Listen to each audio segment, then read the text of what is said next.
sure the child is cursed, but the story, well, it is pure magic. Harry Potter and the Cursed Child underwent some structural changes during the Broadway shutdown, but it is back, tighter than before, and totally disarming Expelliarmus.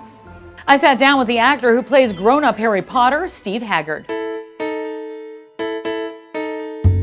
Well, it's good to see you. It's good to see you. Well, so I have to ask you, you are a newbie to New York. How has it been treating you? It's a little bit different than what we were used to.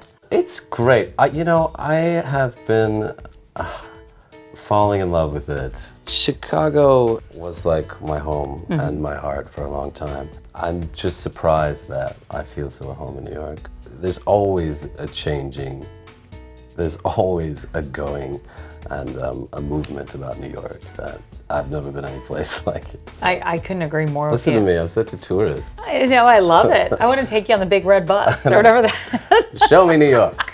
And I get to go to work every day and be Harry Potter, so that helps. Yeah, that's not a bad gig, right? Yeah, it's pretty good. Well, talk about how that happened, because originally you were Harry and Draco, correct? Sure. And how long did that last before you got the... Well, I was the understudy for Harry and Draco, and so I was able to do Harry a couple times in the two-part, and Draco, which was a lot of fun to be able to sort of do the different versions of that. And then after the shutdown, we came back and I opened the show as Harry. They asked me to be Harry, and I said yes. I think I'll do it. Yeah, maybe, let me think about it. One of my favorite things about doing the show is getting to see people experience the Wizarding world in a different way. So like maybe they've read the books, or they've seen a movie or two, or all of them, if you're me, and they come in, they step into this theater, the Lyric Theater, and from the get-go, you're in a world in which magic exists, in which magic is just a given. To be able to experience that every day new with a new audience is, that's really a joy. I think what's exciting is so many people, I think myself included, waited so long to dive into that world, right? Like we imagined it in our heads, we saw it in a movie, but it wasn't really tangible. And I think the theater, the show makes it feel tangible, right? One of my favorite things is to hear kids who come see it, and I'll do an illusion. We rehearse these illusions for months. We're very precise about them because they are happening every time right in front of the audience.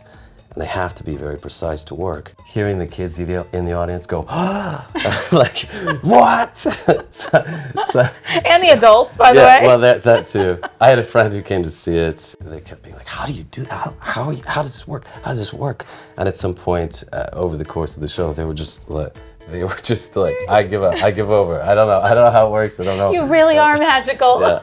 But I think that energy is what makes the job such a pleasure to do, because you remember like, oh, someone's experiencing the Wizarding world for the first time tonight. I love the fact that the Potterheads are all different ages. I mean, everyone came to this at a different time. It wasn't that it came out, everybody read. It's, you've got an 11-year-old sitting next to a 50-year-old, and they've either read the book or watched a movie, and they're all, equally just enchanted by it. I don't think you have that very often with shows. No, I've done a lot of plays, and